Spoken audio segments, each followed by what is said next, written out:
Silo. Taking the silo, so tell us about the silo. Well, and one thing I liked about the silo, it was warm, and I don't know how long I slept or anything. I couldn't tell time frame that I couldn't tell you the date or anything.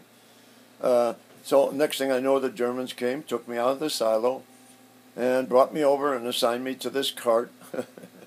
It was on a horse-drawn cart wagon, what it was, loaded up with stuff. I imagine from the anti-aircraft battery, and 2 guards on it, one on each side of the tailgate. And the thing was almost completely full, and he just most of it was talking in German, whatever. But I could understand what he meant. Okay, this is what you do.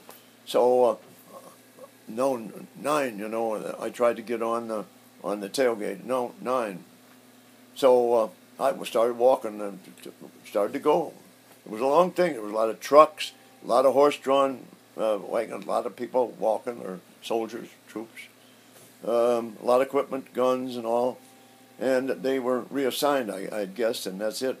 Well, later on, as I found out, we were on our way to Dusseldorf, and across that bridge that we were going to bomb before. And the first thing I knew about that was when we apparently were on an approach to the bridge, and it was a slight upcline going into the bridge because it was so big, And then I heard this thing go over, and it was, and then boom, I heard it. Well, later on, of course, I found out too that these were the Americans shooting 240 millimeter over, trying to bracket in the bridge at Dusseldorf, the bridge that we were on the incline going up to. And they fired several of them before we stopped. All of a sudden, very rapidly, we stopped. And then we started up very rapidly.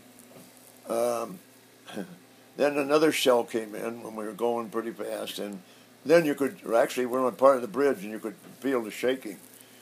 And when this happened, I was standing behind it, holding on the tailgate, because they were going faster than I could walk or run, And so you skip when you do something like this. Well, I was skipping along, and when this last rocket or bomb came in, and it actually hit the bridge.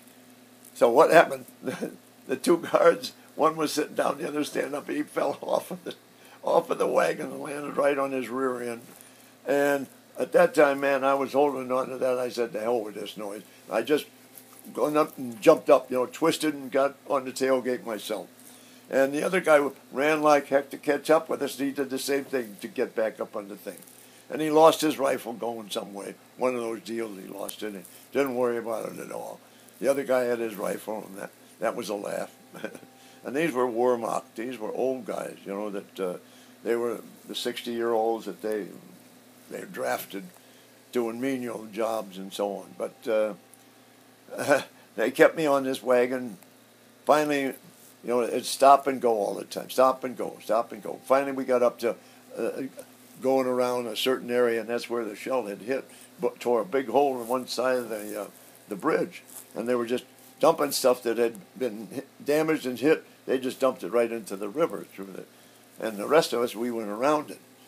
And I noticed there that they had 500-pounders loaded, about every 200 feet or so on this bridge.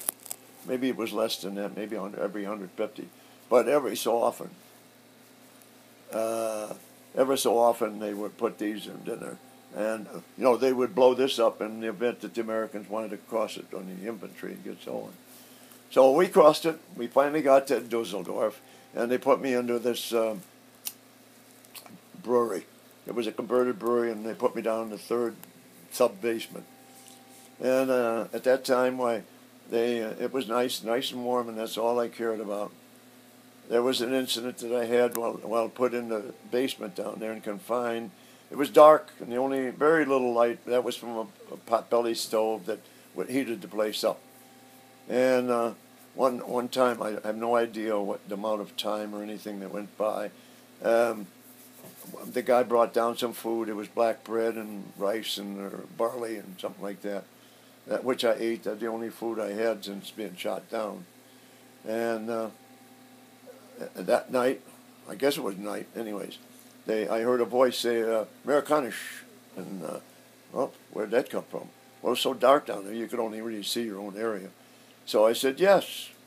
And here comes this guy out into the where we could see each other. And I got up there. He didn't say much. He said, Americanish? I said, yes. And he took his hand and put it on my hand, kind of like I thought he wanted to shake my hands, because I knew then he was Russian. He put in my hand, he gave me this tobacco rolled up in a piece of newspaper, really a cigarette, or a semblance of a cigarette. And that's all and they had nothing because they were slave labor. They were taken out every morning. That's why I never noticed them before.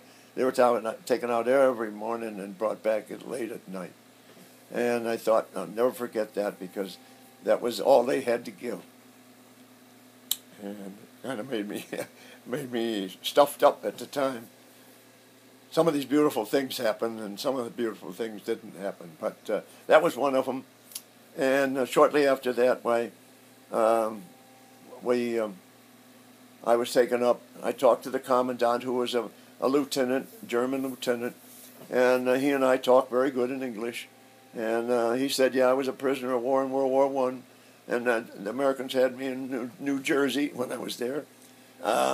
He said, I enjoyed it. I was treated very good when I was there. Well, I was assigned 2 guards. Okay, 2 old boys. The 2 old boys took me into by hand, and I had a little bit of food. I think it was something like sausage, liver sausage, black bread, and something like grease. Anyways, that was what I got to take with me on this trip. And they took me to, by train, we had a, I didn't like this, but it was funny. We got to the train station. We're being loaded on the train, and the train, if you're familiar with the train cars, you know, they have a peculiar setup where the platforms are. You have a metal lid that comes up, and then you have a stairway that goes down.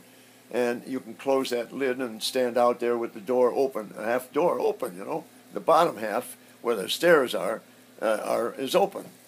So when they get up and they close that down and close the door inside, and you'd be able to stand there and look out the window on the upper door. And